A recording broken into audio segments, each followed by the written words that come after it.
chers amis abonnés, bonjour, ravi de vous retrouver en ce 1er novembre. J'en profite pour vous souhaiter une belle Toussaint, si tant est que l'épithète soit bien judicieux, mais voilà, je vous souhaite une belle Toussaint. Alors justement, en ce jour du 1er novembre, j'ai songé à rendre hommage à Madame Anne du Fourmentel, qui est une... comment dirais-je, j'allais dire un auteur, mais oui, parce que pour moi, c'est en plus d'être une psychanalyste, analyste jungienne, c'était aussi pour moi une sensibilité et une pensée très ouverte. Et ces livres, la découverte de ces écrits m'a beaucoup touché et m'a beaucoup apporté. Alors, Madame Anne du Fourmentel était née, puisque malheureusement elle a trouvé la mort le 21 juillet 2017, je vous dirai dans quelles conditions. Madame Anne du Fourmentel était née le 20 mars 1964 à 3h10 à Paris, ce qui fait d'elle une native du signe des Poissons avec un ascendant Capricorne. Alors, Madame Anne du Fourmentel était docteur en philosophie et elle avait défendu son doctorat. Et le titre de son travail était « La vocation prophétique de la philosophie ».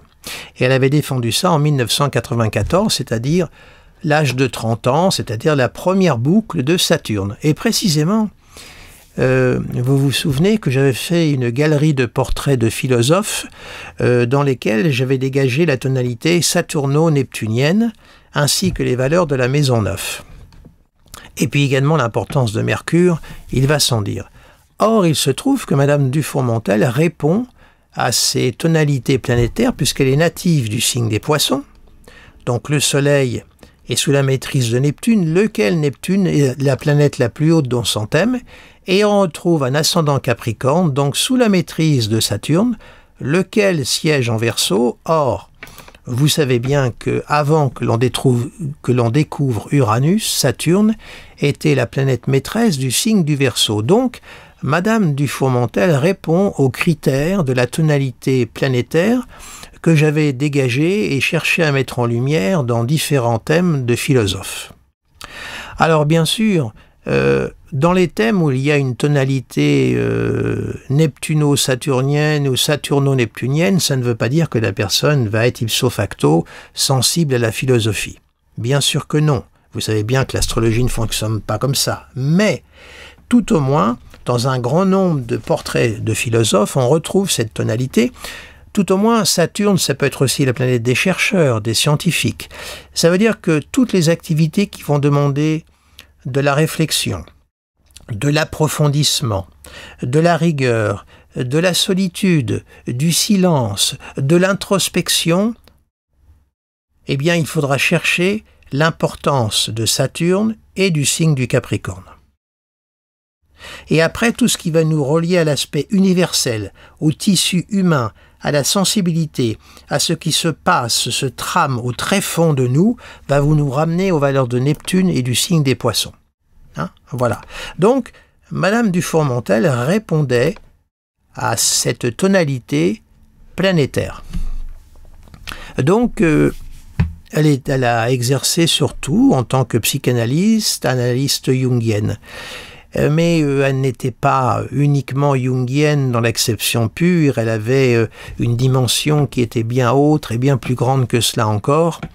Et on voit dans son thème donc que ce soleil est en Poisson. Il y a une conjonction Soleil-Mars qui donne une très bonne énergie sur le plan, je dirais, de la pensée. Alors certes, Mars en Poisson, on voit que son énergie, son désir, également sa combativité était au service de Neptune. Donc le besoin d'orienter sa force, sa combativité au service de Neptune. Et on voit que Mars est au trigone, voyez-vous, de Neptune, et également au carré de la Lune. Et ça, c'est très intéressant, cet aspect. Vous voyez, il y a un quinconce Lune, Neptune, et Neptune, trigone Mars, lequel Mars est au carré de la Lune. Voilà la configuration, vous me suivez, le trigone, le carré et le quinconce. Alors, c'est très intéressant parce que cette Lune-là, en Gémeaux, en maison 6, c'est la Lune qui a besoin de servir. d'être à l'écoute au service des autres. Et la Lune est maîtresse de la maison 7, la maison de l'alter ego. Cette Lune est au carré de Mars, Poisson. C'est ce qui lui conférait cette capacité de pouvoir comprendre les blessures de l'âme. Mars, Poisson au carré d'une Lune Gémeaux, la Lune étant au quinconce de Neptune. Donc c'est ce qui lui permettait de pouvoir comprendre les blessures de l'âme et de pouvoir les rendre, je dirais, intelligibles, de pouvoir les nommer, les verbaliser par la parole. C'est une Lune au service de Mercure, un Mercure Gémeaux. C'est ce qui lui donnait donc cette aptitude. Et puis cette élégance aussi qu'elle avait dans la façon de présenter les choses. Nous retrouvons également une Vénus quand même en Taureau, en maison 4. Alors elle est au semi-carré du Soleil, elle est opposée à Neptune, je vous en parlerai tout à l'heure, et au carré de la conjonction Uranus-Pluton, dont je vous parlerai aussi tout à l'heure. Mais cette Lune-là donc est très importante pour moi parce qu'elle va marquer donc sa sensibilité, l'attention qu'elle accorde aux autres par le besoin de servir, et qui est cette capacité à arriver à un processus d'élucidation, en fait. Alors, vous savez bien que la psychanalyse est basée sur le langage. L'inconscient est structuré comme un langage, la fameuse définition. On voit qu'on est là au cœur vraiment de cette interrogation et de ce questionnement qui est nourri par cette vastitude d'un soleil en Poisson, donc l'ego plonge dans le monde de Neptune, ce monde flou, ce monde de l'indéterminé, très informe, donc elle a la capacité d'éclairer ce monde-là et d'apporter un éclairage, une lumière. Le soleil dans son thème est de surcroît maître de la maison 8, ce qui nous ramène aux valeurs de Pluton. Et on trouve quand même un Pluton en 8 dans le signe de la Vierge, c'est-à-dire un Pluton qui a la capacité là aussi d'être maîtrisé par la pensée, la parole et les écrits, au service de Vénus. Alors, cette Vénus en maison 4 en Taureau, vous savez, dans mon travail et mes réflexions personnelles, et là évidemment ça n'engage que moi, la maison 4 c'est ce que j'appelle l'ascendant occulte, cette partie très secrète, très intime, que l'on ouvre aux proches lorsqu'ils pénètrent dans notre intérieur, dans notre lieu de vie. Quand vous rentrez chez quelqu'un, comme je l'explique toujours pour illustrer ma pensée, le décor de son intérieur va vous parler de cette personne. Systématiquement, on va créer une ambiance, un décor qui va correspondre à ce que l'on est intérieurement. C'est la maison 4. Et on voit que nous avons une Vénus en Taureau. Donc ce devait être une personne extrêmement agréable à vivre par cette Vénus en 4 en Taureau. Vous voyez, ça c'est la joie de vivre, c'est l'appétit, c'est la gourmandise, c'est la sensualité. Et avec une Lune Gémeaux par-dessus le marché, ça devait en faire une personne extrêmement, extrêmement agréable à vivre. Avec, évidemment, un fond de solitude et de mélancolie vraisemblablement par cet ascendant Capricorne dont elle devait avoir besoin certainement de temps en temps de se retirer dans le monde de Saturne. On voit que ce Saturne est au sextile de l'ascendant, au trigone du milieu du ciel. Bon, l'opposition Uranus est quand même dissociée et quand même assez large, je trouve. Mon logiciel, là, il a taillé un peu large, parce qu'on a quand même une opposition à 8 degrés, et c'est quand même... Alors certes, on a un Uranus qui est dans sa phase de rétro, mais bon, je dirais que je ne vais pas trop m'appesantir sur cette opposition qui donne un côté sec, un peu serré, mais je pense qu'elle devait avoir besoin de se réfugier de temps en temps dans sa petite grotte, son temple intérieur. On voit qu'il y a aussi un Jupiter en Bélier dans la maison 3. Vous voyez Mercure, Jupiter en maison 3 avec une 3 en Bélier. Ça, c'est la force de l'expression. C'est une maison qui est liée à la communication, la maison 3. J'ai oublié de vous signaler qu'elle avait travaillé comme éditrice chez Kalman Levy. On retrouve cette Lune Gémeaux maison 6. Elle a été également chroniqueuse pendant quelques années au journal Libération. Donc très très prolixe. La Lune Gémeaux, c'est vraiment la liberté, c'est le papillon, c'est l'une les plus difficiles à, je dirais, à attraper parce que ça donne une grande pluralité d'expressions. Voilà. Alors on voit que Neptune est la planète la plus haute dans son thème. Donc Neptune, maître du Soleil, de Mars, la plus haute. Donc Neptune participe de son destin. Le milieu du ciel est également en Scorpion. Donc il y a une tonalité plutonienne et neptunienne. Donc elle a épousé la psychanalyse, la compréhension de l'inconscient. Tout ceci, ma foi, résonne très bien dans cette position de Neptune, maison 10, dans le signe du Scorpion de surcroît. Hein. Il n'y a pas le sextile, 5 degrés d'orbe, il est trop large, hein, mais on voit qu'il y a un lien entre Neptune et Pluton. D'ailleurs, Neptune et Pluton encadrent le milieu du ciel. Vous voyez l'encadrement? Il n'y a pas de planète entre, donc on voit que ce milieu du ciel a partie liée avec les forces de Neptune et les forces de Pluton, également. Donc c'était, d'après les témoignages que j'ai pu glaner de ci, de là, une analyste qui était très très aimée de ces comment on appelle ça en psychanalyse. Ah, il y a un terme technique que j'ai oublié en psychanalyse, comment on appelle les analysants, je crois. Voilà, les analysants. Voilà, parmi ces analysants, elle était très très appréciée et très aimée parce que, en fin de compte, quand on venait en analyse, on allait chez Neptune, mais on rentrait aussi dans cette maison 4 avec Vénus. Donc, elle devait dégager une grande chaleur et certainement, on devait se sentir bien, on devait se sentir en sécurité avec elle. Je veux dire que, alors l'analyse est une mise en danger pour soi, hein, bien sûr, mais tout au moins sa présence devait être réconfortante. Je pense que elle devait apaiser ces analysants. Il y a une bienveillance qui se dégage de cette Vénus 4. Hein. Elle recevait dans son cabinet, donc le cabinet c'est également la maison 4.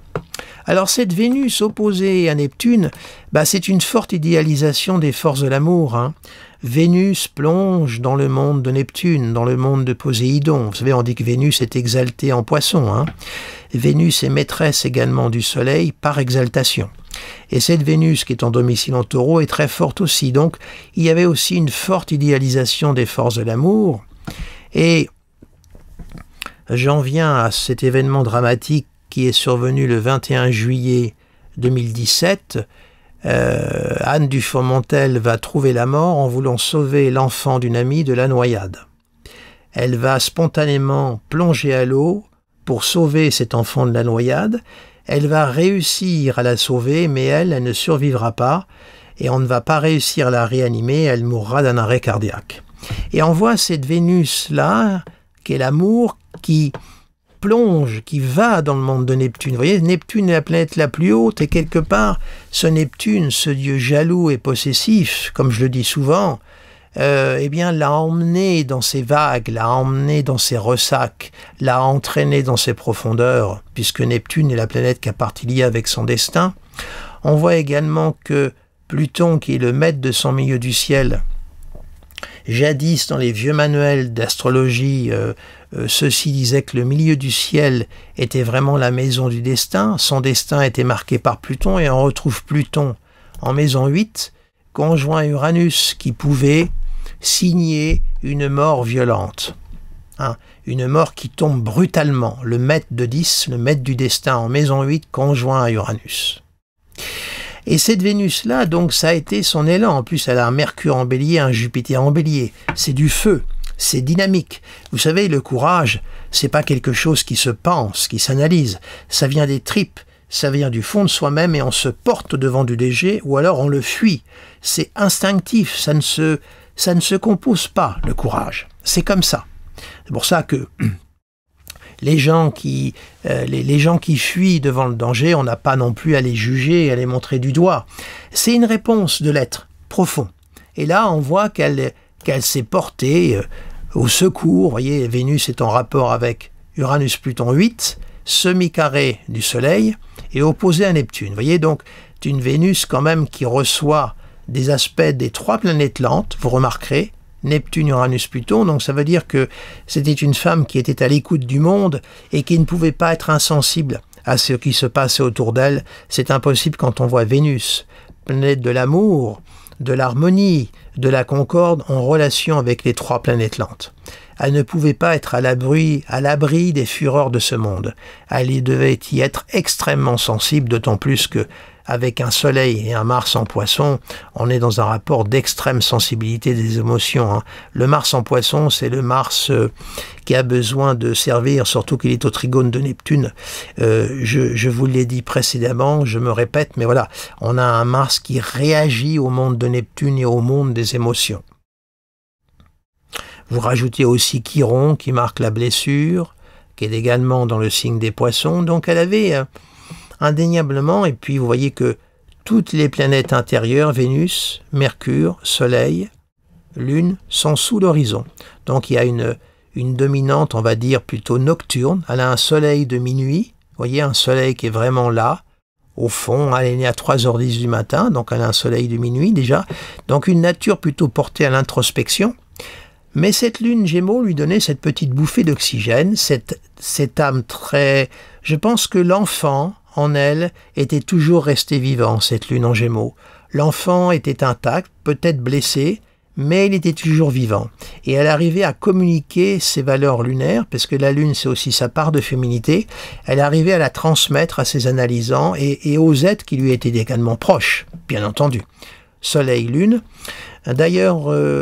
sa fille qui répond au nom de Clara Isé est comment dirais-je, musicienne et romancière. Hein, elle vient de sortir un disque et elle a un univers très intéressant, Clara Isé, puisqu'elle est native du signe du Scorpion, dont tout son amas se superpose ici, vous voyez, et rentre au trigone du soleil de sa mère, puisqu'elle est née Clara Isé, je crois, un 28... Non, elle est née au mois d'octobre, elle est Scorpion. Donc son soleil se promène ici également à la Soleil-Lune, Mercure-Pluton en Scorpion. Et donc elle est très scorpionisée. Et tout ça rentre en communication avec les valeurs poissons de sa mère, Anne du Fourmentel. Alors... Anne du Fourmentel a publié plusieurs livres, hein, La Lune en Gémeaux, très prolixe, et puis une maison 3 martienne, hein, donc il y a une dynamique mentale, et puis un besoin aussi de transmettre, de communiquer, de ne pas garder pour soi son savoir. Elle a publié plusieurs livres, et je voulais, avant de conclure cette courte vidéo, alors je me suis laissé également dire... parce que parmi les personnes qui me consultent, j'ai 2 personnes qui l'ont très très bien connue, qu'elle avait aussi ce côté très poisson, donc ce côté plongé dans le merveilleux et aussi ce monde un peu irrationnel.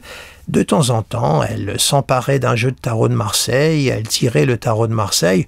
Alors certes, elle ne le tirait pas pour la bonne aventure, vous imaginez, mais elle aimait se laisser aller à la contemplation de la symbolique de l'iconographie du tarot de Marseille, ce qui correspond bien à ce soleil Mars, tout au moins à ce soleil Poisson et à ce Neptune du Scorpion.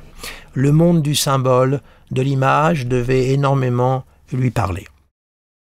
Et elle a d'ailleurs publié un livre qui s'appelle « L'intelligence du rêve », n'est-ce pas, Soleil Poisson avec ce Neptune qui monte. C'est le premier livre d'elle que j'ai lu, c'est comme ça que je l'ai découverte. Ce livre a été publié en 2012, L'intelligence du rêve, et c'est un très beau livre, et c'est là où j'ai découvert sa pensée et la grande ouverture de sa pensée. Et justement, avant de conclure, j'ai envie de vous lire des petits passages. Rassurez-vous, je ne vais pas vous imposer de trop longues lectures, mais je voulais quand même vous lire un tout petit passage très très court de l'intelligence du rêve. Voilà.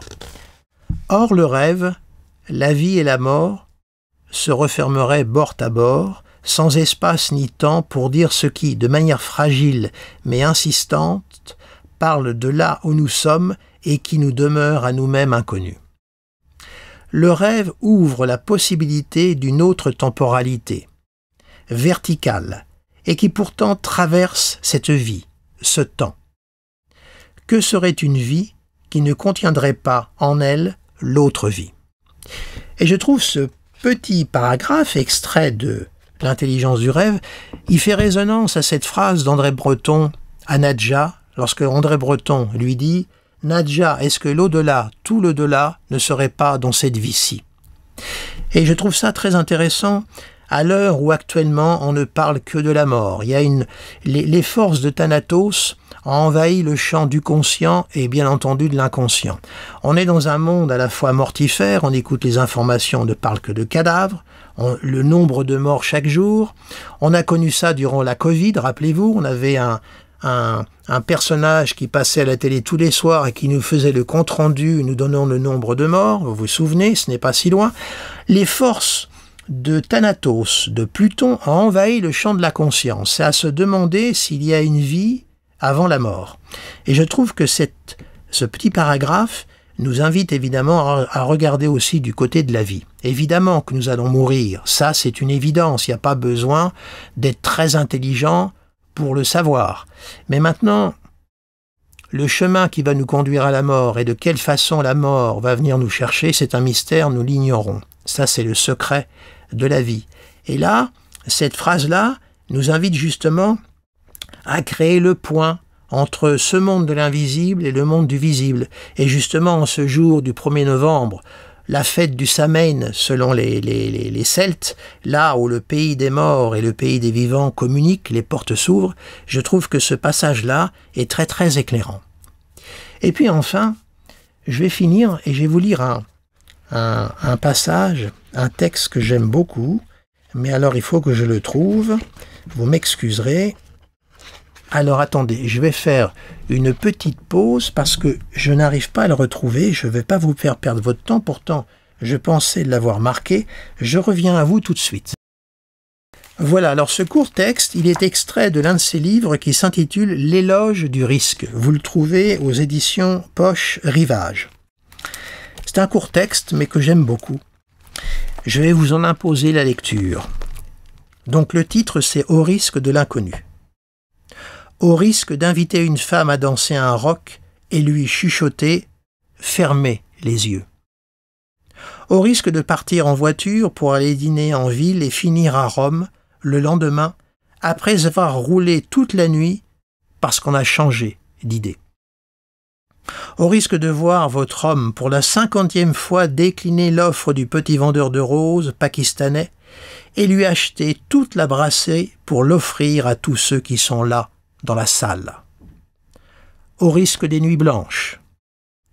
Au risque d'écrire à une presque inconnue une lettre d'amour à partir d'un presque rien qui vous aura traversé dans une fulgurance inconnue de vous jusqu'alors.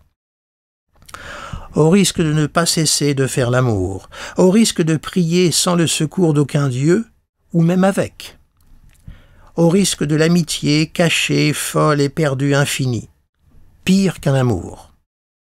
Au risque de l'ennui, et aimer cet ennui sans secours.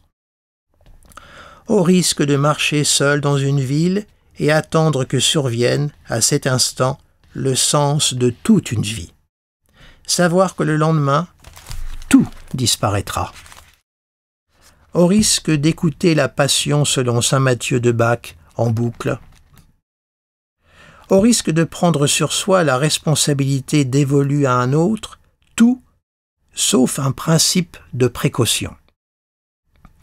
Au risque de ramasser sur la plage des petits cailloux de verre dépolis par la mer et de les disperser ensuite le soir. Au risque d'un communisme de pensée, au risque de la joie. Voilà. Et voyez là, à travers ce court texte, comment résonne son univers symbolique astrologique. Par exemple, je vous relis cette phrase « Au risque de ramasser sur la plage des petits cailloux de verre dépolis par la mer et de les disperser ensuite le soir. » On est en plein dans la résonance neptuno-saturnienne. On a la mer, les pierres dépolies, et puis la dimension du rêve. Là, tout sa panoplie symbolique se déploie dans cette phrase. Et puis alors, aussi, au risque de prendre sur soi la responsabilité dévolue à un autre, tout sauf un principe de précaution. cette phrase-là est à méditer et ça ramène bien dans l'axe Saturne-Cancer avec cette lune.